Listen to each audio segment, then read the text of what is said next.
Hey there, Sharon Hornelstrom here, but you can call me Pajama Grandma. In case we haven't met yet, go ahead and put hashtag pajama in the comments below so I know it's the first time you're being exposed to the Pajama Grandma. Today is day 4 of the Supersize Business Challenge. We are finding out over a 30+ day period how to supersize your business. Now, if you missed the last 30-day challenge, hop into Supersize Your Business group on Facebook and go to Unit 8. Unit 8 is I put all of the last 30 days, how exactly, the process, step by step, day by day, how to supersize your business is in there in Unit 8. And it's free. What's better than free? Well, today, day 4, is why not yet? What the heck does that mean?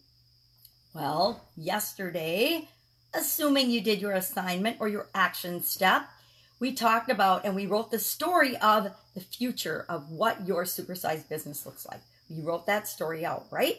You did it, right? Come on, I know you did it.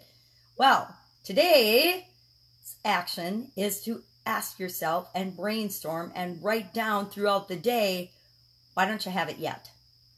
All of the reasons that you don't have it yet. Whatever pops into your mind, write it down. As I was looking at supersizing my Italian food business, I had all kinds of reasons I was struggling with growth or why things weren't happening. I had, environmental, legal, regulatory reasons. I had time constraints and reasons that I didn't have enough time to do things. I had, and some of that was working in my business too many hours instead of working on it and finding solutions to different challenges and problems. I had money issues, money shortages, resources, other resources that I needed. At one point, our primary source for 5 of our ingredients immediately went out of business and left us scrambling. But of course, we had a backup plan. But our backup plan was a lot more expensive. Another story. Desire, physical energy, not knowing what to do or not thinking I know what to do next. Priorities, different priorities. My desire to grow or do certain things that I thought I needed to do to grow. The list is almost endless. So as you're brainstorming and thinking about reasons that you don't have your future vision, your future supersized business story yet, just start writing down all those reasons and as many as you can think of. And if it helps to categorize them, think of them in the category of time, money and other resources, relationships. Maybe you don't have the strategic partner you think that you need. Maybe you have other reasons. Maybe you're thinking, I'm too old, I'm too young, I'm not smart enough, I'm not rich enough, I'm not this, I'm not that, or I'm too much of something. I'm too smart to do this thing that I think I want to do to supersize my business, etc. Resources, remember, include all different types of resources. And I always group people into both resources and relationships. Physical energy. We've got to have energy if we're going to supersize our businesses, or we have to have a way to tap into other people's energy that we need to supersize our business. Priorities, and sometimes we have conflicting priorities. Family and other obligations and responsibilities. That falls kind of in relationships, but also in priorities. Not knowing what to do next. The whole not knowing or lack of information or lack of knowledge, that could be a whole category in and of itself. And then beliefs and things I might have believed, like thinking I had to do everything myself, thinking whatever it is you're thinking, excuse me, a whole nother category of things you could list out and reasons you don't have it yet could be under the area of thoughts and beliefs and feelings.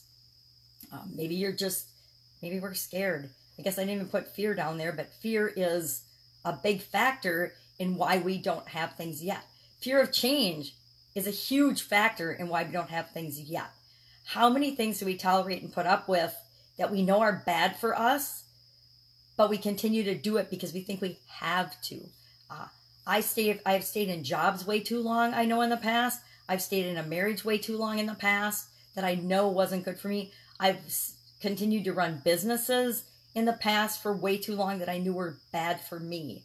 Great businesses, but bad for me. And it's always from our own eyes and from in our own being how we evaluate these things. So the answers that we come up with are different than anybody else's would be because we're different. Our experiences and what we've been through and our beliefs and our feelings and thoughts and emotions and everything are different than everybody else. So my list of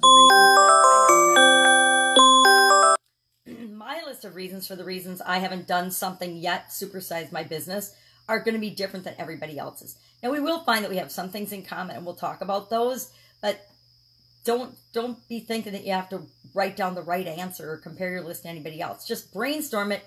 Write all the reasons that you don't have it yet, your future vision story yet for supersizing your business. That's it. That's all you have to do today. It's pretty easy, right? Did you know that supersizing your business could be as easy as just answering a question every day, writing down a few things on a piece of paper in your handy dandy little notebook, which mine's right here? It is. It is. It's doing something every day to move you toward what you want. And all of a sudden, things start to happen exponentially and so quickly. And all of a sudden, you've arrived at the destination you wanted. And you didn't even know how you got there. You knew you've been hustling and charging and taking action every day, but it hasn't felt like this monumental effort and task ahead of you. That's it. Have a fantastic day. I will see you tomorrow. Day 5. What have I got up my sleeve next? Pretty different way of looking at supersizing your business, right? Yeah, that's what makes it so powerful. Bye. See y'all tomorrow.